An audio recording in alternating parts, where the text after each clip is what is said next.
Good morning, everyone. Myself, Dr. Shantanu Prakash Agrawal, Scientific Secretary of GP Association. Today, we have gathered here for our regular morning CMEs on the topic of fever of unknown origin. This topic is also known as pyrexia of unknown origin. It is a very vast topic and a very detailed topic. So, I would like to invite Dr. Rajan Prasad Srivastava sir to enlighten us about this topic. Thank you.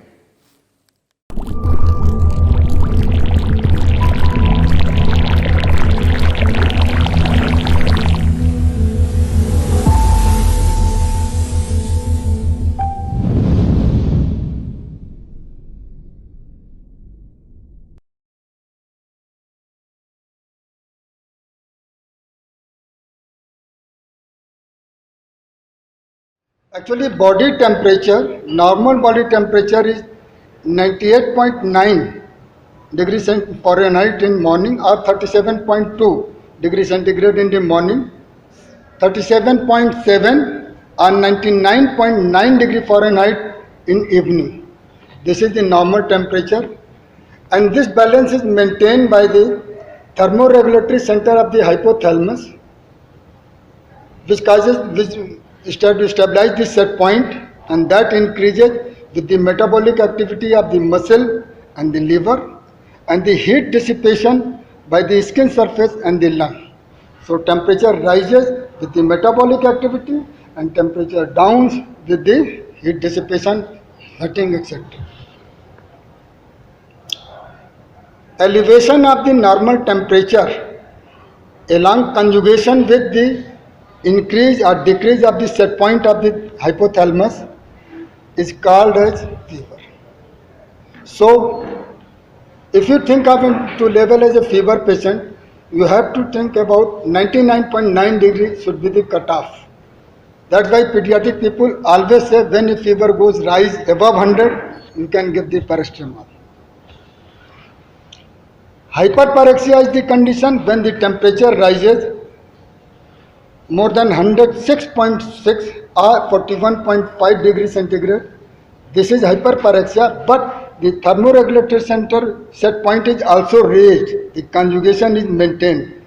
This is known as the hyperpyrexia. Actually, when the set point rises, it leads to some cold. Patient feels cold, and this is because of the peripheral vasoconstriction, and patient starts shivering just to increase the temperature. And when peripheral vasodilatation occurs, when sweating etc. occurs, peripheral vasodilatation, and this temperature rises, the set point becomes down. And this is either because the resolution of the fever, or you give some antipyretic, then the temperature is down. Actually, fever occurs the exopyrogens, liposaccharides and etc., and that creates the endotoxin, which leads to the endopyrogens, interleukin alpha and this type, prostaglandin E, which is causing the CNS infection, and this increases the set point. That's why the fever occurs. One more point, hyperthermia is also possible. Hyperthermia when the fever rises so much, but the thermoregulatory center or set point doesn't correlate with the rise of the temperature. This means the hypothalamic set point failed and the temperature rises. This is the deadly situation among our society, usually in the heat stroke, or the patient having the exercise in extreme heat or humidity or certain drugs, halothane and neuroleptic syndrome. Then this is the hyperthermia. These are the different terms related with the fever or pyrexia. Now coming to the topic, approach to the patient with the fever of unknown origin. I think, but I cannot quote, because most of the cases, almost above 90% or 95%, most of the cases we reach to the ultimate diagnosis. Then when we should say, why we should say it's a fever of unknown origin. It should be prolonged pyrexia. But still in our textbook, still in our conferences, this topic is always discussed or written under the heading of the fever of unknown origin or pyrexia of unknown origin. That's why we have to discuss under this heading fever of unknown origin. Okay? Now the introduction part, the temperature higher than 38.3 degrees centigrade or 100.9, and that lasts more than 3 weeks with no obvious source of definite diagnosis or despite appropriate investigation. This is termed as fever of unknown origin, and it can be divided into 4 groups.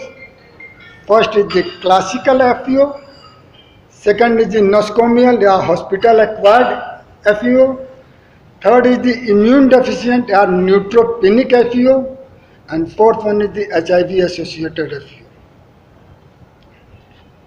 And each group has the 4 subgroups according to the etiology. First one is the infection, second one is the autoimmune disease, third is the malignancy, and fourth miscellaneous causes, so many. I will discuss later on.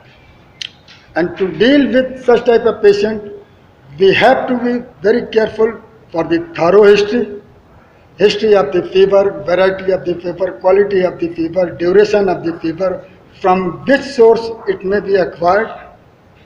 Physical examination is also must, again from head to top to bottom, starting from the eyes, temporal arteries, nasal, oropharynx, lymph nodes, everything.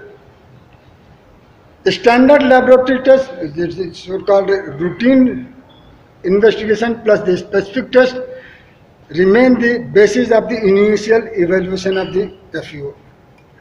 And the newer diagnostic method, updated serology, this part has been increased most available because the serology this makes the diagnosis confirm to our patient.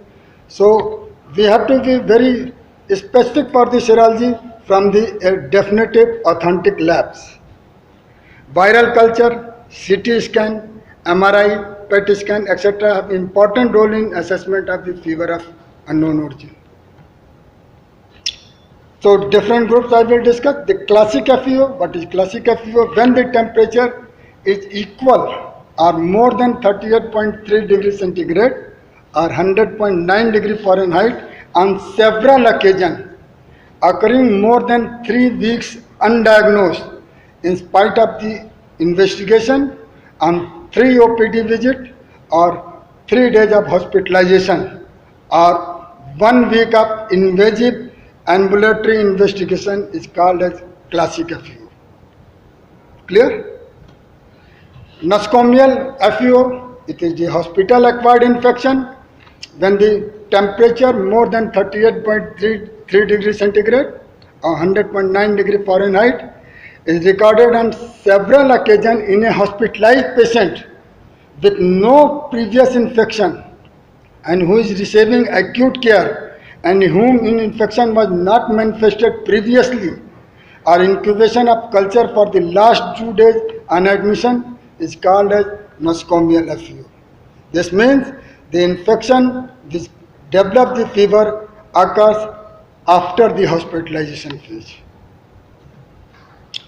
Immune deficient or neutropenic FEO, again the temperature equal or more than 38.0 degrees centigrade or 100.9 degree Fahrenheit on several occasions in patients whom neutrophil count is less than 1000, 500, 1000 microcc are expected to fall within 1-2 days, and a specific cause is not identified after the 3 days investigation, including at least 2 days of incubation or culture, and this is called immune deficient or neutropenic FEO.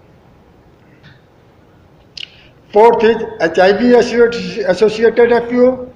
It defined as temperature equal or more than 38.3 degrees Celsius and 100.9 degree Fahrenheit on several occasions over a period of 4 weeks for outpatient or more than 3 days in hospitalized patient with HIV infection, where appropriate investigation for 3 days, including 2 days culture, revealed no source. Actually, opportunity infection is the possible factor for this HIV associated FEO.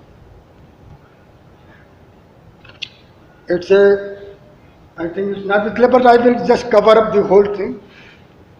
The summary of the classification and major factors are all the four subtypes. The classical FEO, it's a definition again, 38.3 degrees centigrade, 3 weeks, 2 weeks. The patient location either in the community base or in the clinic or in the hospital. Leading causes infection is the more important cause. Inflammatory condition, cancer, undiagnosed or habitual hyperthermia. History emphasis, we have to emphasize over the travel history, any contact history, animal and insect exposure. Zoonotic diseases are also quite common for of the FEO. Medication, immunization, family history and cardiac valve disorder also include among the history emphasis. Examination emphasis again from fundus, oropharynx, temporal artery, abdomen, lymph node, spleen, joints, skin, nails, genitalia, rectum or prostate and lower limb deep vessels. Investigation emphasis, other than routine investigation, imaging, biopsy, ESR, skin test. Management, it's observation, outpatient temperature chart. This is important. You have to maintain the temperature chart either 4 hourly or 6 hourly, which is convenient, or you can say give a chart 8, 12, 4, 8. Investigation and avoid empirical therapy in the cases of the classic FE. Time and course of disease may up to the month and the tempo investigation may up to the few weeks. Nosocomial infection, definition is same. Patient location is in the hospital, which is admitted for the acute care. Leading causes, nosocomial infection, post-operative complication, drug fever. History emphasis, again, we have to think about the operation and procedure device. Because in many of the cases, patient gone for some orthopedic surgery, skin suture are very well healed, everything is okay, but there is infection inside the bone. So we have to ascertain that there is infection or not. Anatomic consideration, drug therapy. Examination emphasis again over the wound, drains, devices, intracath, inhaling catheter, sinuses and urine. Investigation emphasis again over the imaging and the bacterial cultures, and management that depends on the situation. Because this system involved, you have to think about that. Time and course of the disease covers up to the weeks, and tempo of the investigation covers up to days. Immunodeficient, the definition is same. Here the neutrophil count is less than 1000 per cc, or it is bound to low within 1 or 2 days as you think expect. Patient location, again it is in a hospital, it may be clinic or it may be community. Leading causes, majority due to the infection, but cause is documented only in 40 to 50% cases. We cannot ascertain that which disease is going to create this neutropenia. History emphasis, again the stage of chemotherapy, drug administered, that may be a possible reason. Underlying immunosuppressive therapy, that may be one of the reasons. Examination emphasis, again you have to think about the skin folds, lymph nodes, IV sites, lungs and perianal area. Investigation, chest X-ray and bacterial culture. Management, specific antibacterial therapy, antimicrobial therapy, but this is the case, you can start with the empirical therapy along with the steroid, because you cannot afford neutropenia for the long time. Management, but antimicrobial treatment, time of course that only up to few days, and tempo of the investigation only for few hours. HIV-related FEO, the definition is same. The patient location, community or clinic or hospital. Leading cause, patient should be HIV infected, that must be diagnosed, plus typical and atypical mycobacteria, CMV, cytomegalovirus infection, lymphoma, toxoplasmosis control. These are the opportunistic infections. History emphasizes drug exposure to the risk factor, travel context, and the stage of the infection we have to ascertain. And examination emphasis, again, you have to just focus the sites, mouth, sinuses, skin, lymph node, eyes, lungs, perianal area. Investigation emphasis, it may be blood and lymphocyte count. Serological test is important in some cases, chest x-ray, stool examination, biopsy of the certain material, lungs, bone marrow and liver. For culture and cytological based tests and brain imaging is also important. Management, antimicrobial protocols, vaccine, revision of the treatment regime and good nutrition is the mainstay. Time course of the illness is weeks to months and the tempo of investigation days to weeks. This is the summary of the all groups of the FEO. So prevalence and the causes of the FEO. Prevalence in among the adult hospitalized patients is roughly around about 3%. Around, they said 2.9%, 3%. But the FEO etiology spectrum may include more than 200 diseases, as Dr. Shailendra had taken. I thought the number must have been increased because the latest Harrison is likely to come next year. So the number of diseases will increase. In Indian scenario, infection is the leading cause and its percent varies from 21 to 54%. Non-infectious inflammatory diseases, it's 13 to 24%.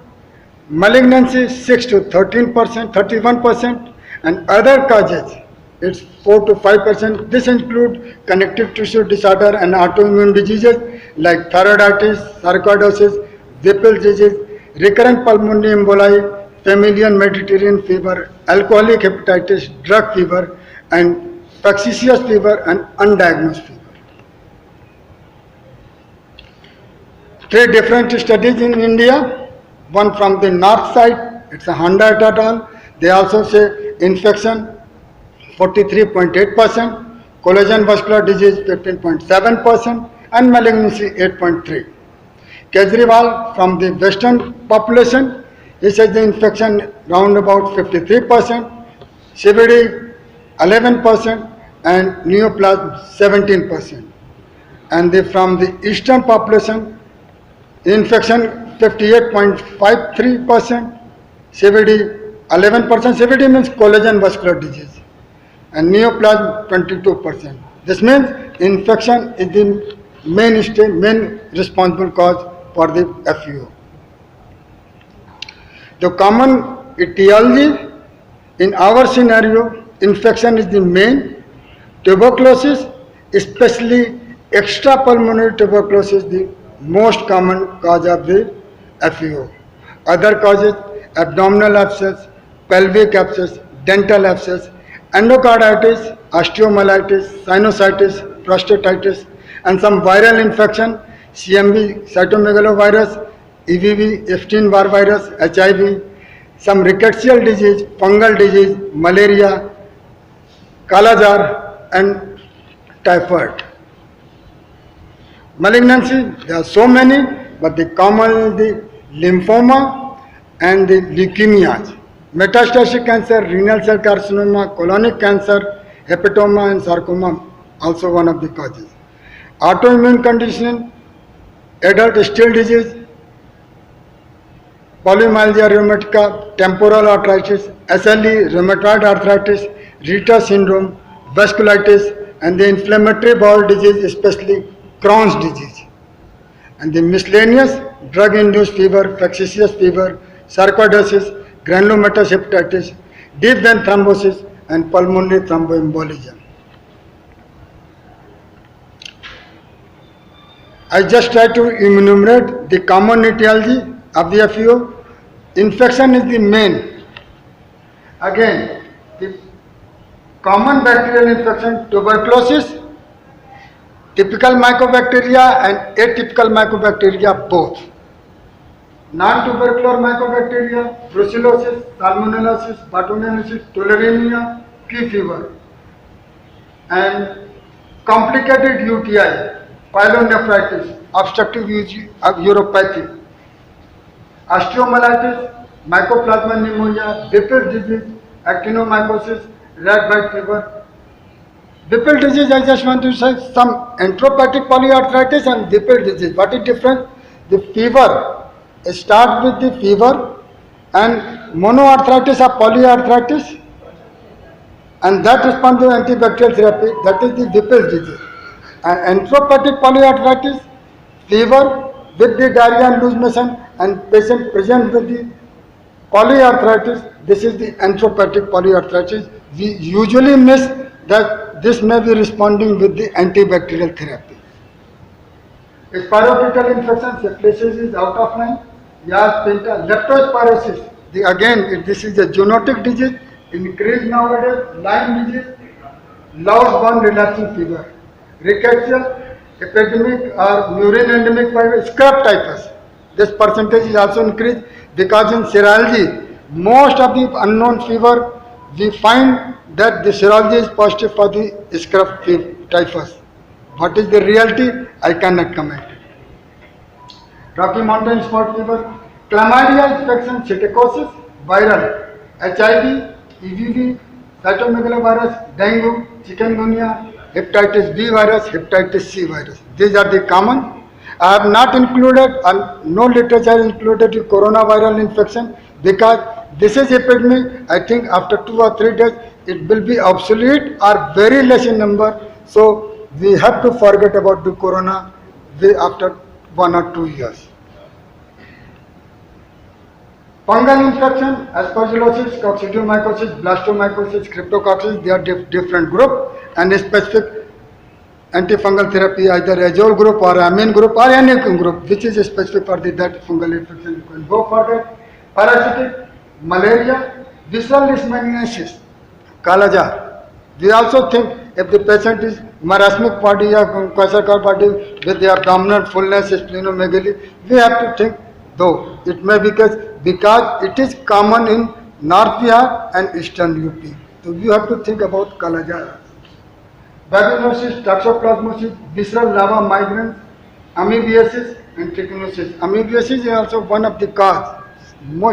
Sometimes cases we find that no other reason. Amoebiasis may be the possible reason for the FA. Neoplasm, same, again the different malignancies, lymphoma, leukemia, these are the common cells.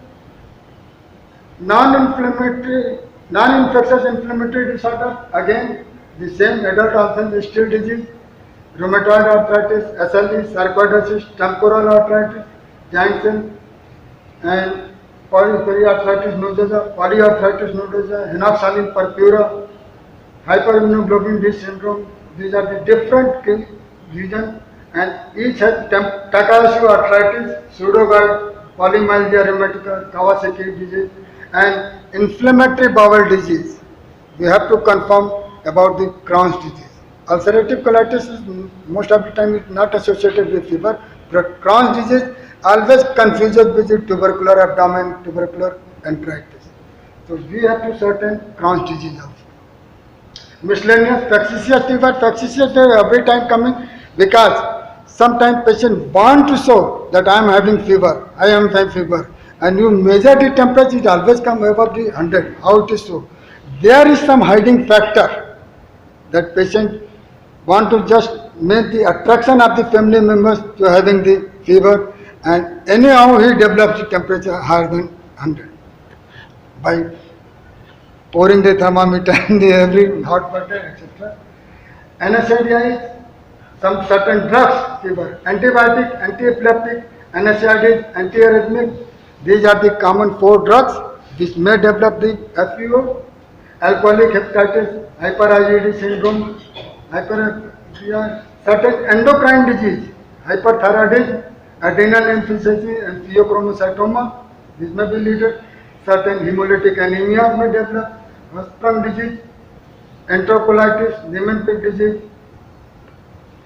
cirrhosis, liver, pulmonary embolism, and to complete the list, deep vein thrombosis. So these are the common etiologies for the FU we can think of. So our diagnostic approach and the clinical perspective approach should be in three phases. First, it's a relevant detailed history, physical examination, and non-specific laboratory tests provide clue that which system is involved, which particular diagnosis may be the possible. If you conclude, then it's okay. Otherwise, you have to reassess. Second phase is the reassessment. Again, the focus history, comprehensive physical examination with additional relevant laboratory tests. And third phase of FO workup is the definitive diagnostic testing, including a specific test according with the serology or biopsy to confirm the diagnosis. So algorithm for diagnosis of FU, the complete history and the physical examination. If positive findings, it is yes. Order the appropriate and the specific diagnosis test, and if it is no, you can repeat the CBC, ESR, urine analysis, culture, blood culture, LFT, Mantoux test, chest X-ray, muscle enzymes, and abdominal ultrasound. If result is yes, order the appropriate diagnostic test and follow. If it is no, CT chest, abdomen, pelvis, contrast other. If it is still no, workup will continue later on. Again, assign the most likely category: infection, malignancy, and autoimmune disease. In infection, you have to reassess urine, sputum culture, AFB, brucella, HIV, CMV, serology. In lumbar puncture, temporal artery biopsy, echo, transesophageal echogram, just to rule out any thrombus or any vegetation among the chambers, FDG PT scan. Malignancy, again it's a hematological assessment, serum protein electrophoresis, bone marrow, aspiration and biopsy, lymph node biopsy, colonoscopy and the liver biopsy. And autoimmune disease, that depends on the certain investigation, ANA and ENA. ANA anti-nuclear antibody and ENA is extracted nuclear antigen. Both are conjoined to make a certain diagnosis, either it is sarcoidosis or then 5 to 6 any autoimmune disease. Rheumatoid factor, ANCA, anti-nuclear cytoplasmic antibody, ferritin, muscle and skin biopsy. So after full work of if you arrive at diagnosis, specific therapy. If you not arrive, empirical therapy, in certain cases anti-tubercular or antimicrobial therapy, and in certain cases NSAID plus steroid may result, depend the which patient group followed. And if there is no diagnosis, watchful waiting for the further sequence. Again, I have just covered up the whole thing. The test used in first week for CBC, GBP, ferritin, urea, liver function, glucose, bone marrow biopsy, malaria blood film, sputum for routine biopsy, blood culture, chest X-ray, ultrasound, and ECG. Serological investigation in management of your viral, CMV, EBV, AIV. If travel by history, arbovirus should be investigated. Hepatitis A, B, C, and parvirus, bacterial, chlamydia, Q fever, brucellosis, microfiber, travel history, rickettsia and melioidosis, leptospirosis, Lyme disease, Yersinia, relapsing fever, Bartonella, fungal infection, Cryptococcus antigen detection here, histoplasmosis, coccidioidosis if there is travel history, and protozoan parasitic toxoplasmosis if travel history, schistosomiasis, amoebiasis, leishmaniasis, and trypanosomiasis, specific for the Indian population. Further non-invasive, again PCR, nucleic acid detection, polymerase chain reaction, its value is raised nowadays because it is the most of the cases, it is diagnostic and increasing use for the tuberculosis, herpes simplex virus, SN, cytomegalovirus, HIV, parvovirus, toxoplasmosis, and it is also in the COVID infection. It is the main tool of the diagnosis, making the diagnosis. Immunology, autoantibody screening, including antibody double-strand DNA, anti-neutrophil cytoplasmic antibody, immunoglobulins, complement assessment C3 and C4, cryoglobulins, tuberculosis screening test, Mantoux test is still in the list. No other test of tuberculosis in the list, it's a Mantoux test. Early morning specimen sample of the 3 days for mycobacterium microscopic and culture, imaging, ultrasound and abdominal, liver tumor, metastasis, liver abscess, dilated intrahepatic bile duct, renal tumor, abscess of or hydronephrosis, ascites, echo for the vegetation, atrial myxoma and intracardiac thrombus, CT MRI again for the enlarged lymph nodes, organomegaly, lung and liver metastasis, primary tumors and abscess, limited scale survey for the multiple myeloma and bone metastasis. Isotope bone scan is for malignancy and osteomyelitis or septic arthritis if there is. Label blood cell scan, abscess of focal sepsis and inflammatory bowel disease. Biopsies includes lymph node biopsy, liver biopsy, bone marrow biopsy and the temporal artery biopsy if it is a pertaining sign. So, coming for the treatment of UFO, avoid shotgun empirical therapy. Wait and try for the complete investigation. Vital signs instability or neutropenia.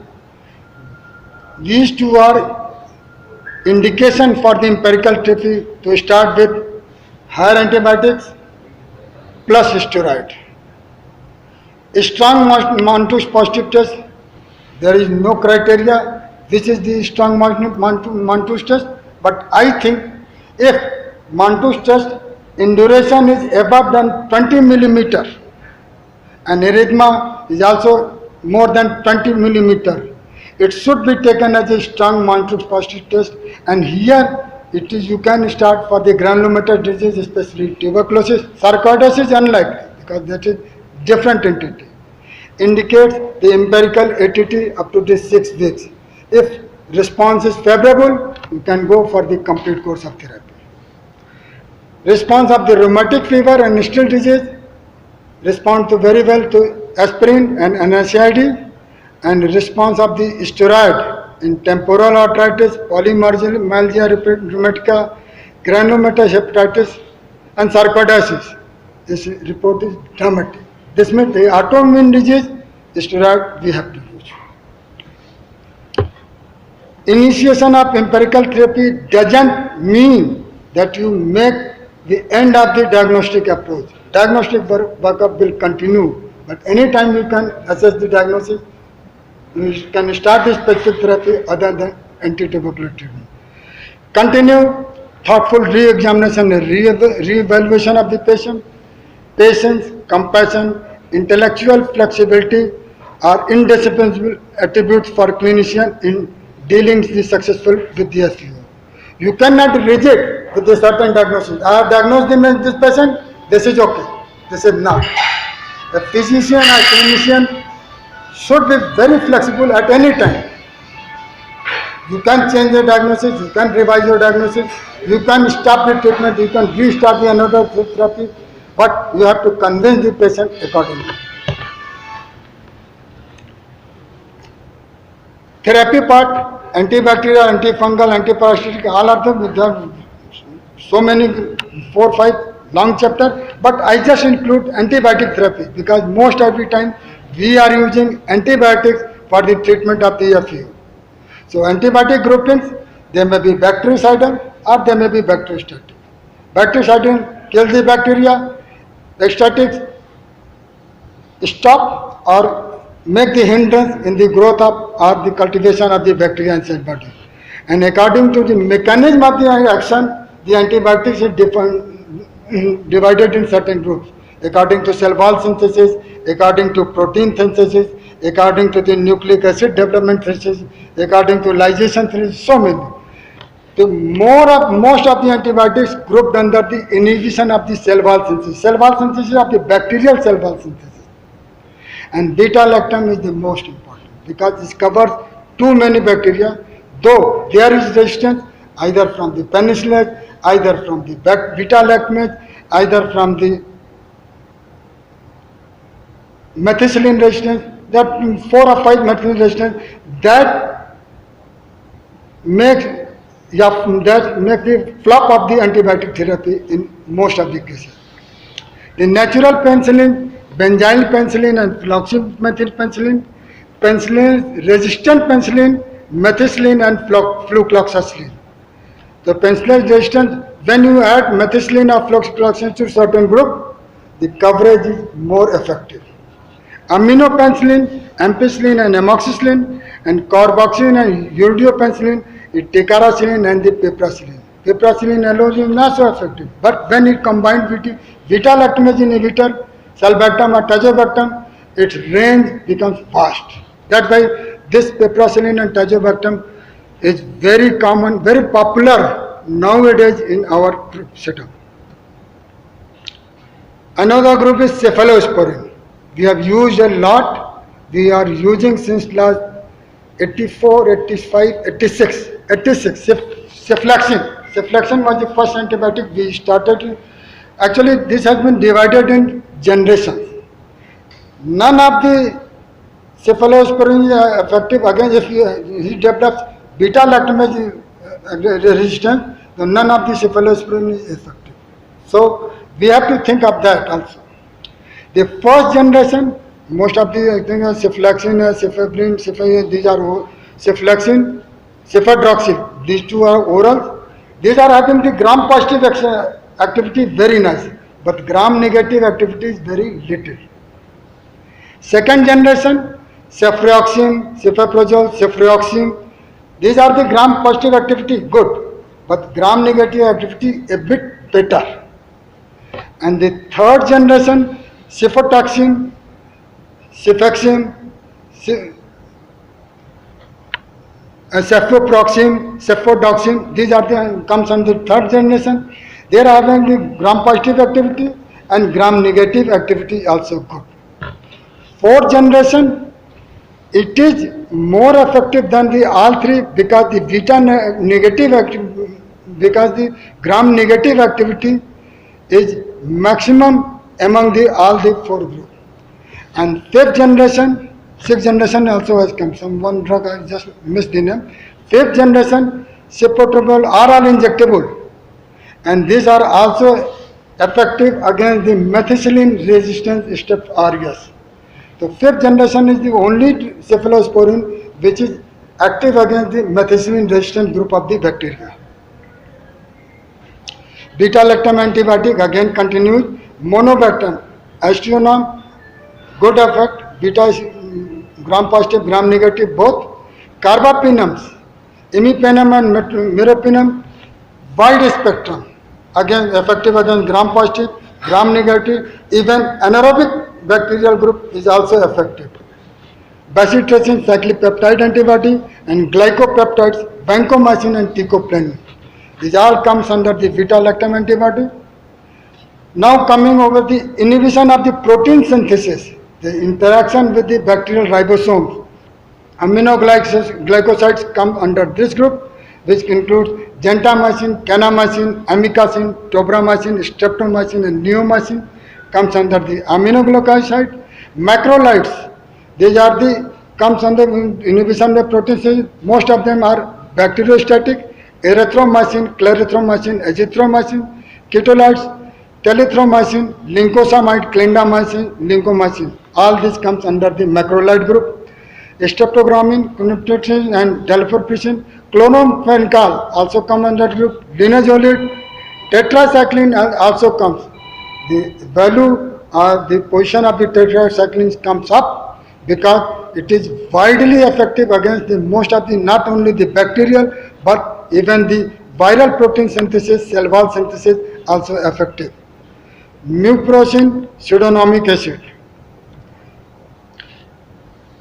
Again, inhibition of the bacterial metabolism. the interference substrate competition was for the folic acid metabolism.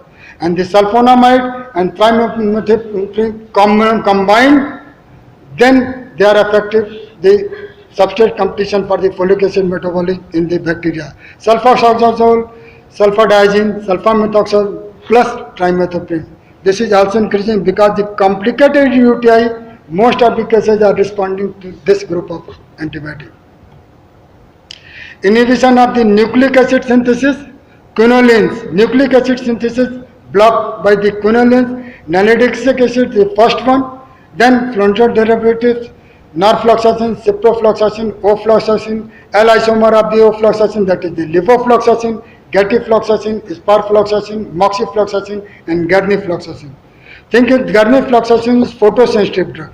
So the patient who are using it should avoid the sun exposure. Novavaxin, rifampin, nitrofurantoin, and nitronidazole. Metronidazole and trinazole comes also under this group. Alteration of the cell membrane permeability. Polymyxin B, colistin, polymyxin B. If you are having the gut infection, GI infection, and you are not taking the response from any other antibiotics, this group of antibiotic may affect. That's why colistin and polymyxin values raised in GI infection group. Gramacillin and polypeptide also comes under this group. I just covered certain antibiotics. Penicillin activity, gram-positive streptococcus and gram-negative Neisseria, and few of the anaerobic Clostridium.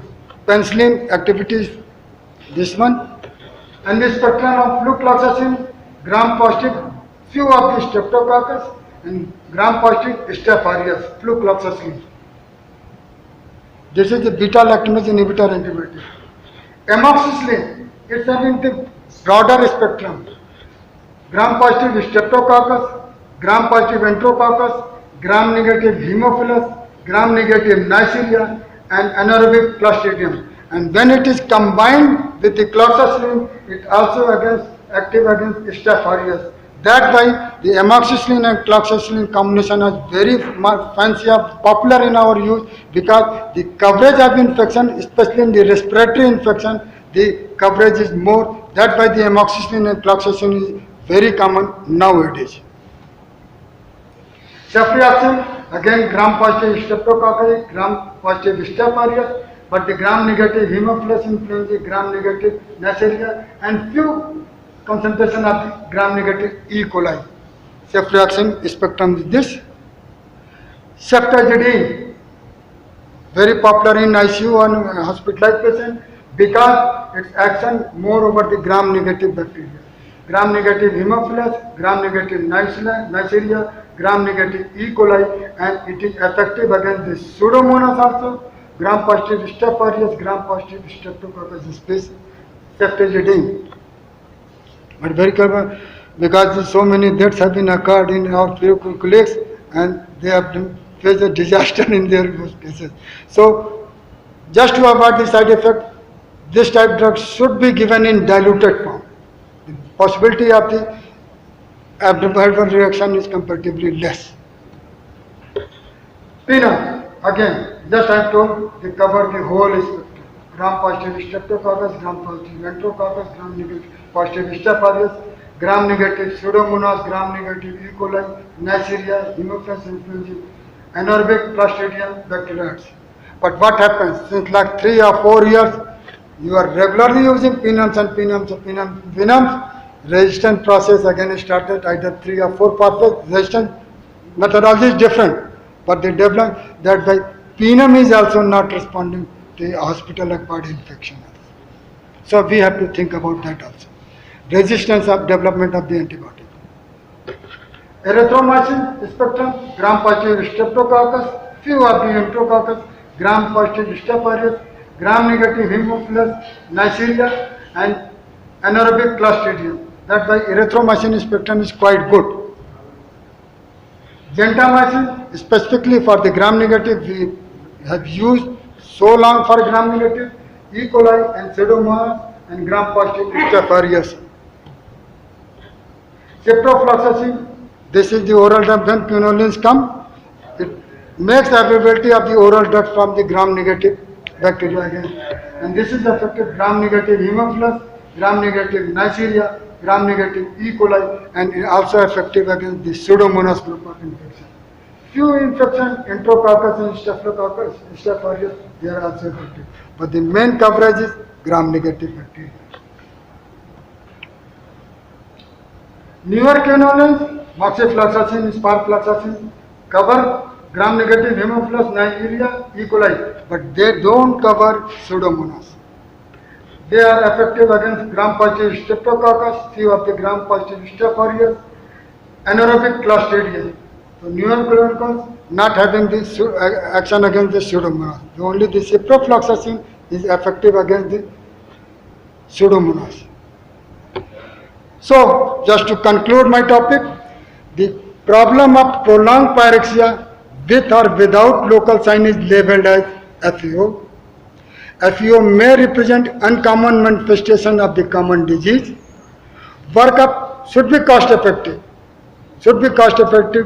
but present scenario doesn't make sense because every time patient challenges you, why you have not reached my certain diagnosis. So we have to make a balance between the cost effectiveness and the low cost investigation. Thoughtful and clinically appropriate. Empirical therapy sometimes may be justified treatment, but you should be careful. That should not be worse than the disease. You should start empirical therapy. If condition doors, stop the therapy right now. In India, extrapulmonary tuberculosis is the most common cause of FEO. The non-infectious disease like collagen vascular disease, neoplasm are becoming the important differential diagnosis.